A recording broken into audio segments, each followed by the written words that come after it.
Hello everyone and welcome to this session on plagiarism and referencing by Newcastle University's Library. My name's Phoebe and I work for Newcastle University as an outreach ambassador.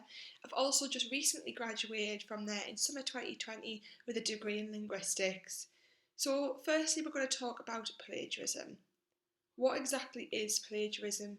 Well, at its most simple, plagiarism is copying the work and ideas of other people and then claiming that it's your own.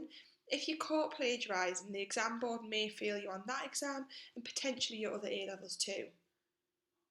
Some examples of plagiarism could be cutting and pasting from the internet, copying work from other students, or using the information and/or ideas from a book or journal without saying where you got these from. There are some simple steps that you can take to avoid plagiarism. For example, you could keep a record of everything that you read as you go. You could use your own words and ideas where possible. And if you do use other people's words or ideas, you can make sure that you acknowledge all material used in your references, which we'll go into later on. So now on to referencing. Referencing is recording the information that you've used in such a way that whoever marks your work can find the original source. So there's lots of different referencing styles, but the most important thing is to remember to be consistent. A top tip is that you should always ask your teacher which referencing style you should be using in your work. So how exactly do you reference? Well, there's two parts to referencing. There's in-text citation, you can see here, and a reference list, or bibliography as it's also known. An in-text citation is where you refer to the source in the actual text of your document. You also need to give full details of that source in your reference list or bibliography at the end of your essay. For example, if you want to include a quote, opinion or conclusion that you've read, you might include phrases like Elton argues that, Hawkins concludes that, or you might want to include quotations, images, charts, etc. This is seen as sound academic practice.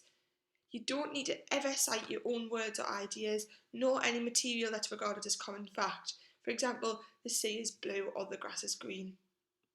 Another top tip is if you're unsure of referencing how to reference, always ask your teacher if you're unsure that if the way that you're referencing is correct or not, and also keep a list of any material that you've used that are not your own ideas.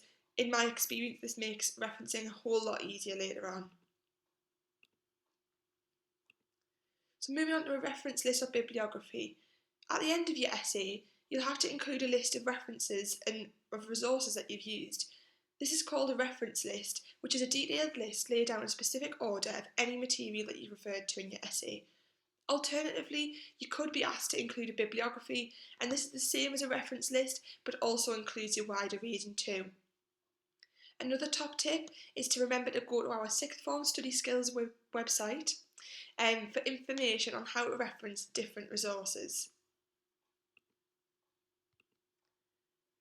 So thank you so much for taking the time to view this video. Of course, more information can be found on our sixth form study skills website, which can be found here. And if you do have any questions, don't hesitate to email us. Thank you very much.